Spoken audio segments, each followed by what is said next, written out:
Good evening, ladies and gentlemen. It's a beautiful 22nd of July, 2025. Come at this episode of the Crusty Podcast, episode 377. That is right. Tomfoolery. I know. Oh, my God. Longest Ballot Committee and voter information coming up, I'm assumed, by-election coming up my riding. Oh, my God. The mockery these people are making of our democracy. All that coming up on the show. Listener view discretion will be advised because guess what? I will swear, smoke cigarettes, and just make a fool of the leadership and the so-called idiocy that's running our country today. See you in a bit. Hit it, sweetheart. Because I am hard, you will not like me. Yes, sir. There is no racial bigotry here. Here you are all equally worthy. From Western Canada, this is the Crusty Canuck Podcast, a Canadian veteran's point of view on political, social, economic issues and life. Here's Crusty. That's right, ladies and gentlemen. Welcome to episode 377 of the Crusty Podcast. This episode is brought to you in part by and supported by Veterans of Freedom Network. That's right, Stand 2, Veterans of Freedom. And coming soon, Veterans of Freedom TV. Hi, everybody. I'm your host, Crusty Canuck. If you like and hear what you see, click like, subscribe, share this content all over your social media platforms. Do not be shy, ladies and gentlemen. Let me know in the comments and give me a thumbs up if you see this on the tube, anywhere else where you get your podcast. So, like the title card said, that's right. My God, 4 more years tomfoolery. Yes, this episode is called A Mockery, Longest Ballot Committee. Now, we're going to have a by-election coming up here in the next month or so. Now, Pierre Poilievre has taken the seat, Damien Canuck, our previous MP, has volunteered his seat for Pierre Poilievre to take for the next by-election, okay? Which means that it will give Pierre Poilievre the chance to run the Conservative Party again and actually have a decent opposition in our House of Parliament. Now, based on what's been going on since the last federal election, there's been quite a bit of philandering, quite a bit of bullshit that's been going on when it comes to this longest ballot committee, ladies and gentlemen. A bunch of people that are trying to keep things fair, so to speak. Now, I've got the Wikipedia page ready to go and show you all here in a timely manner. Okay. But from being a candidate back in 2021 for the Veterans Coalition Party, we had roughly about 6 people on the ballot. And I drove around a good part of this riding to meet and mingle with people, shake hands, talk about their problems, talk about the economy, talk about the whole pandemic issue, the jibby jabs and the mask crap and all this crap. And I try to really relate to a lot of the candidates in this area.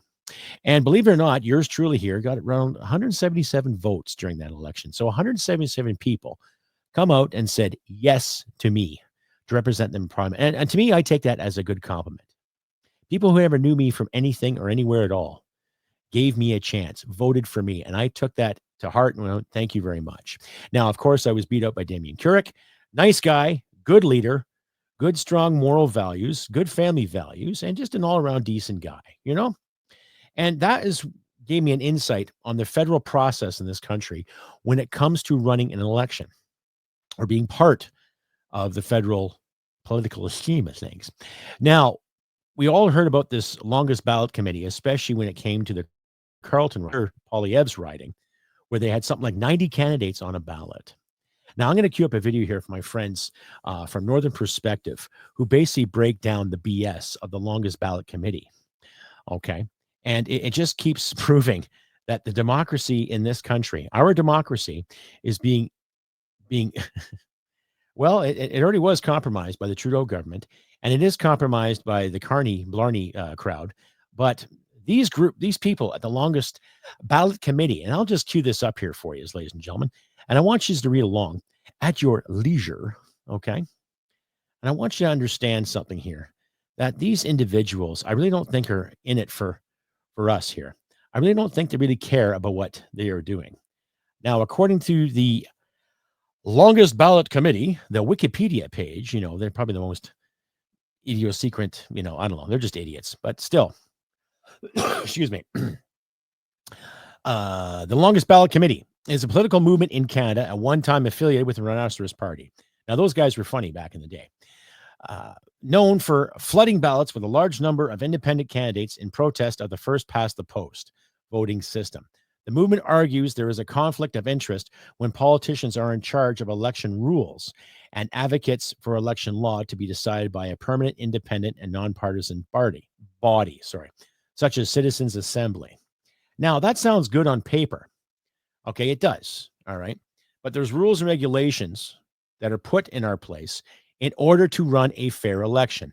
Now, we could all argue, my wonderful audience out there, how our election it needs work. And I agree. The first past the post system is pretty terrible. Okay. It basically comes down to the basis of what's happening in Ontario and Quebec, the densely populated parts of this country. But I'm digressing here. The history, the movement began garnering national attention after participating in the 2022 Mississauga Lakeshore federal by-election and in the 2023 Winnipeg South Central federal by-election and the 2024 St. Paul's federal by-election. The committee's actions have prompted amendments to election laws to accommodate a greater number of names on the ballots and generate significant controversy. Now, when you bombard any kind of ballot in any riding or any district, my American listeners out there, you confuse the voter. You do. I don't care how you dress it up. You are confusing the voter. When a voter, a taxpayer, anyone wants to go out and vote for the better person, represent their needs, what they want in Parliament, and you throw 100 or 150 names at them, you are taking away their right. You are taking away their right. So if anybody in the Long Ballot Committee is watching this, fuck you. Stop fucking around with people and start owning your shit. You think you're standing up for something here? Anyhow, in the June 2024 Toronto St. Paul's federal by-election, it took hours for Elections Canada workers to count all the ballots while polls closed at 8:30 p.m. Eastern time. The final results were not known until about 4:30 a.m. The agency said it was bogged down because there were dozens of candidates on the unwieldy, nearly meter-long ballot, some of whom were proportional representation activists running as a protest to the country's first past-the-post voting system. In the 2025 federal election, the Longest Ballot Committee targeted the Carleton riding in the Ottawa area, where Conservative leader Pierre Poilievre was running. The committee's spokesperson, Thomas Sukowicz, declared the efforts that highlighted the electoral reform during the election a success and made criticisms of their methods. Okay, and I'll leave this link in the description for you, there, ladies and gentlemen. But you see where I'm getting at here. I am all for anyone running in the federal election. I am all for people doing what they want to do to stand up for this country, whether it be the provincial legislation, whether it be provincial parliament or the federal parliament or municipalities, whatever. I believe every Canadian has the right to run in a federal election. But I will show you momentarily, when you get people just messing with the system, like you think you're being cute? Do you honestly think you're doing the world here a favor? Do you honestly think that you're really helping people? When it comes to all this crap, when it comes to bombarding every ballot, now I really don't think you're standing up for democracy. I think you're trying to thwart something. Now, I will leave a link to the page here too, the Battle River information page. And it's quite interesting to see the websites that some of these individuals have too. And I'll put that up there for you right after this. Stay updated and follow Crusty Canuck on Facebook, Twitter, Gab, Telegram, YouTube, and Podbean. Subscribe today and donate at crustycanuck.ca. And you're back, ladies and gentlemen, to episode 377 of the Crusty Canuck podcast, a mockery, Longest Ballot Committee. Hi, everybody. I'm your host, Crusty Canuck. And if you like and hear what you see, click like, subscribe, share this content, all your social media platforms too. Do not forget to ring that little bell notifications too. And if you have any questions, you want to donate, all my links are in my description. I'm working on a new way to probably make some revenue here. So don't be shy, ladies and gentlemen. Donate when you can. So back to what I was talking about, this whole Longest Ballot Committee. Now, I'm all for electoral reform when it comes to everyone getting a fair chance to run and everyone getting a chance to receive votes if you have a decent platform. Okay, if you have a decent platform and you're out there promoting it to people in your riding, get out there by all means, okay? But like I said, I'm going to queue up this page here. And there's some interesting tidbits here from people that just really don't give a shit, okay? Now, this is from the Battle River Crowfoot riding, my riding. And this is Voter Information Service brought to you by Elections Canada. Now, what I will do is I'll give you an example of this. I will show it to you. Okay. This is from Elections Canada. And this is the list of all the candidates on here. Okay. And bear with me. It's quite disgusting. Okay. Now, you have, oh, Jesus, 105, I believe. Now, look at all these people here.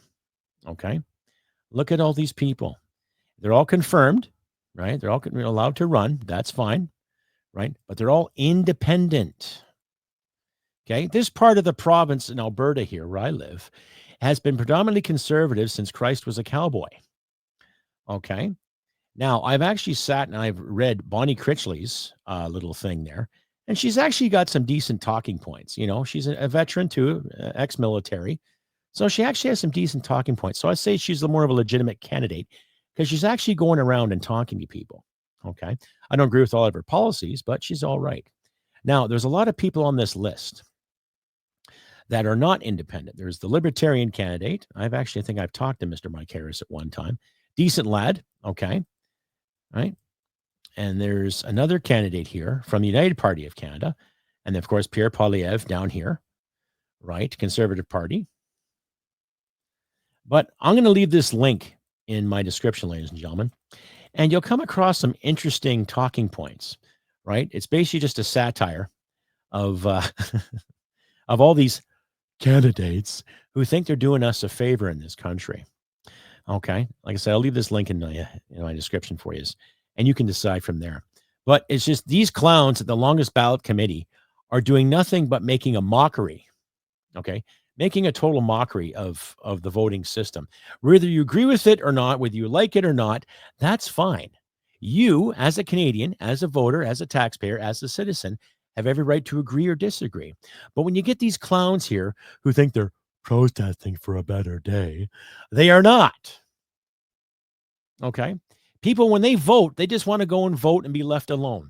They don't want to be bombarded with propaganda. They don't want to be told that if you vote for this guy, you're this, or if you vote for that person, you're that. If you don't get your jibby jab, you'll kill grandma. We all heard it before. Okay, we've all seen it before. To my American friends up here, or out down there, correction, it's just turning into a shit show. It is. Okay, regardless of what the tariff thing is going on right now or not. The point is that we have a lot of trouble here in Canada.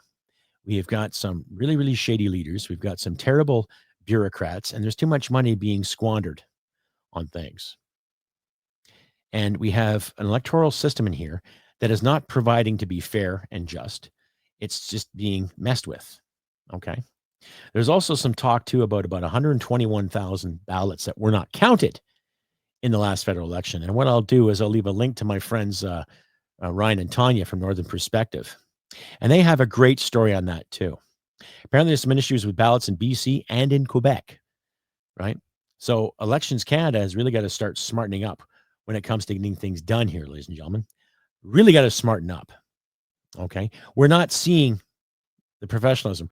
We're not seeing dedication. We're not seeing fairness, okay? Let me know what you think in the comments. Give me a thumbs up, all that good stuff too. It's just turning ridiculous. Okay. And I have to admit, the past year, after watching all the rhetoric, after watching all the turmoil, after watching all the vile clips and the slamming and the insults back and forth, we really don't have leaders like we should. We really don't have a lot of leadership that should be there for us. We don't. Now, what I don't like about Pierre Poilievre is that, yes, he is a career politician, but he understands the economics and he understands how things need to work in this country.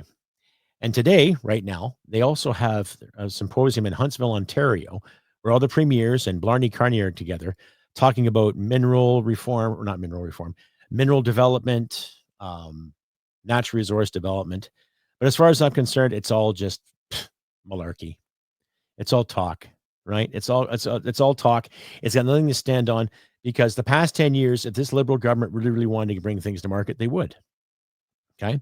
And now they keep talking about the tariffs. Now they keep talking about how it's going to impact Canadians. Well, the only tariffs that are going to impact Canadians are the tariffs that this Liberal government is putting on our natural resources. The steel to build the cars, the steel to build the infrastructure. Because you got to throw in the carbon tax there, right? Got to stay at the trees. when we make things in this country, right? Yes, of course, because Canuck just loves those taxes. We just got to love these taxes and make everything just fantastic, right? Oh my goodness. Oh my goodness. We're going to take more money from you, right? There's also a thing on CTV News today, too, that was saying that Stats Canada basically said that Canadians are paying a lot of taxes, 43% of our income, 43%. Taxes. That includes income taxes, the GST. That includes PSTs in certain provinces, NHST, the harmonized sales taxes, not to mention what you pay taxes on these filthy things, and taxes for everything else, from gasoline to picking your nose to blowing in the wind, all that good stuff. Wow, eh? Interesting details that have come to surface in the past little while, ladies and gentlemen. Oh, I tell you, some people's kids.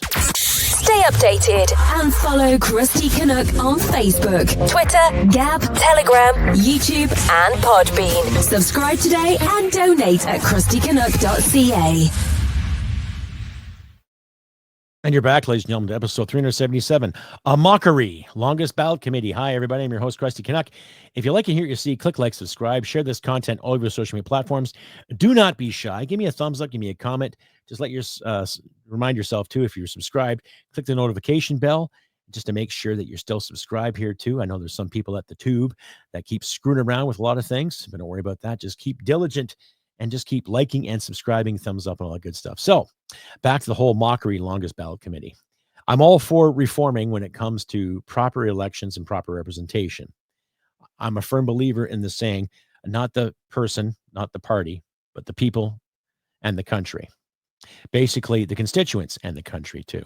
It's not the person, not the party, but the constituents and the country. I think that's the better platform to follow in our parliamentary system. And you can use that in the republic system, too, to my friends in the States, right? It doesn't matter if you're Democrat or Republican. It doesn't matter what kind of person you are. You're there to represent your people to the best of your ability. Ideally, you're supposed to do that. Whether it be a parliamentary, whether it be republic system, or any good democratic system at all. And democracy is not perfect, ladies and gentlemen. We all know this. Democracy is not perfect, but it's a hell of a lot better than authoritarianism and totalitarianism, too. Okay? Now, what gets me is that people bought the BS. People bought the charm. People bought the fear. The whole elbows up brigade has constantly ate crow. And it's glorious. It is glorious for the simple reason that we told you so. We told you so. It's projected that the government wants to spend more money on outside interests. Now, they want to upgrade our military, but how are they going to do that? They got to make money somehow, right? You would say they cut from the top, but no, they want to cut some public service jobs. Okay, which is understandable, but I'd say they should go higher. They should retire some lifelong bureaucrats. They should retire some older generals in our military that have hung on and sat in office for the better part of 10 years. Okay, and they should cut some staff from a lot of these political offices. Okay, not the public works, not the public people that get out there and actually make sure that people can get their IDs on time and people can get passports on time. Don't cut there, cut higher. Okay. Now, apparently the CRA is under scrutiny because people are trying to get the refunds. People are trying to get a hold of them, and the website is insufficient. Information is insufficient. And yet they have roughly about 65,000 plus people working for Revenue Canada as we speak. I had a lovely conversation with one about 2 months ago when they started garnishing my wages, for God's sakes. They got time to do that. They got time to pick on a guy like me and say, we're going to take more of your money because you owe us. Yet I served my country for 20 years, but I still owe them a lot of money. Go figure, right? Interesting, right? So we're starting to see things crack at the seams, ladies and gentlemen. We're starting to see a whole new spectrum when it comes to leadership and what's being done, what's not being done here, okay? But in other news, too, Ozzy Osbourne died today. One of rock and roll's greats. I was never really a big, giant fan of Black Sabbath, nor was I a giant fan of Ozzy Osbourne. But needless to say, it's sad to see him go because he did influence a lot of artists out there. He did win hearts and minds with his theatrics, the whole biting the head off a bat thing, caused controversy back in, I think it was 1980. I'm not sure. One of my fans out there, please let me know, weigh me and correct me if I'm wrong. But, that big reality show he had back in the early 2000s with him and his family, the Osbournes, Sharon, that kind of thing. But that's a shame. And he just did a reunion tour with Black Sabbath just a few weeks back, too. So rest in peace, Ozzy Osbourne. You have influenced a lot of good music out there, regardless of how you feel about the man or not. So rest in peace, Ozzy. And Malcolm Jamal Warner, the guy who played Theo on The Cosby Show, apparently he drowned in Costa Rica on a family vacation. I used to like The Cosby Show before all the controversy with Bill Cosby and his behind closed doors antics. However, but it was a decent show when I was a kid growing up. So rest in peace, Mr. Malcolm Jamal Warner. My condolences to your family. And it's just interesting times we live in, ladies and gentlemen. Regardless of the entertainment world, regardless of the political world, we have to be diligent. We have to keep our wits about us. Okay. People keep talking about Donald Trump and the whole Epstein issue. I personally don't care anymore. What I care about is what this country has to say. I really don't care who is involved with it anymore, because I think the light will shine on those naughty people and justice will prevail. That's just my personal intake. That's just my personal view on it all, too. My concern is with Canada right now. My concern is with the country that I serve for, that I live in, and that I love. I'm a Canadian. I'm not afraid to admit it. And I'm not ashamed to wave the flag. I'm not. And another news, too, that the Crown prosecutor wants to make sure that Tamara Lich and Chris Barber get 7 years behind bars for standing up for this country. Now, I wonder where the Crown prosecutors are when it comes to the individuals that have thrown bricks and taken shots at synagogues. Where are these Crown prosecutors when it comes to people that have broken into homes and threatened families and stolen cars and have done things at gunpoint with illegal guns? Where's the Crown prosecution on those individuals? See, the contrast in this country is we have a two-tier policing system. If they agree with what you're doing, they'll leave you alone. If they don't agree with what you're doing, then they'll throw the book at you. Now, whether you agree with the convoy or not, if someone organizes a peaceful protest, which the convoy was, then why is it so important to throw the book at them?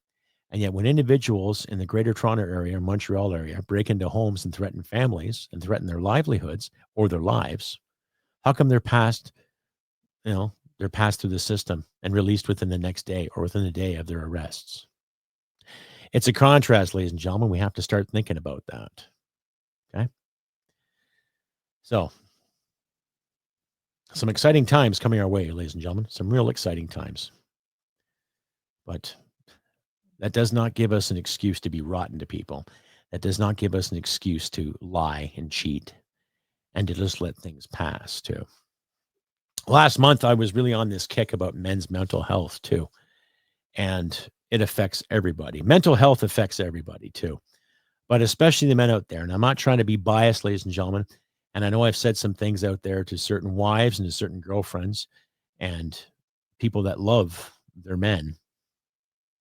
But I'm going to remind you all again, too, that if there's somebody in your life, somebody that you know personally, and they're going through a hard time, just be there to listen to them. Just be there to be that friend, to be that boost, to be the pillar of hope. Right? Like I said, I've been on TikTok for a while, too, and every time I scroll through it, I do see certain tidbits where there's a lot of women out there that are backing up men's mental health. And I'm like, well done, ladies. Thank you very much. That is excellent. I'm happy. That is really good, and I appreciate that. And I've actually had some people in my little circle who have reached out to me, too, and wanted to talk to me about things, and I am ever so grateful, too.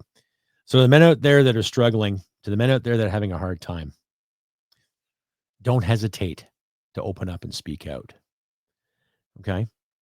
And to the ladies out there that are standing by these men, your brothers, your fathers, your boyfriends, your husbands, or just work acquaintances or friends in general, don't be shy to give them a shoulder to cry on or someone to talk to.